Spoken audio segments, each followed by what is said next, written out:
First question. ఈ క్రింది ఏ bill ప్రవేశపెట్టే ముందు రాష్ట్రపతి పూర్వ అనుమతి అవసరం లేదు?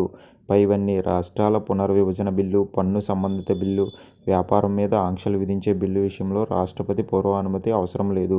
Next question. ఈ క్రింది ఏ కేసుకు సంబంధించి తీర్పులో సుప్రీంకోర్టు కేంద్ర రాష్ట్ర సంబంధాలను పునర్నిర్వచించింది? Option 2 SR Bommai case. Next question. సంఘటిత నిధి నుంచి రాష్ట్రాలకు వచ్చే గ్రాంట్ ఇన్ ఎయిడ్ లపై సిఫార్సులను చేయనున్నది క్రింది వాటిలో ఏది? ఆప్షన్ 2 ఆర్థిక సంఘం. భారతదేశంలో కేంద్ర రాష్ట్ర ప్రభుత్వాల మధ్య సంబంధాలకు సంబంధించిన సరైన జత ఏది? ఆప్షన్ 4 పైవన్నీ శాసన సంబంధాలు, పరిపాలనా సంబంధాలు, ఆర్థిక సంబంధాలు.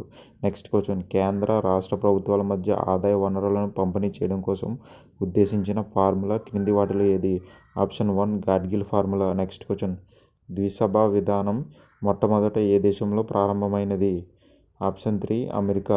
Thank you for watching. Please subscribe my channel.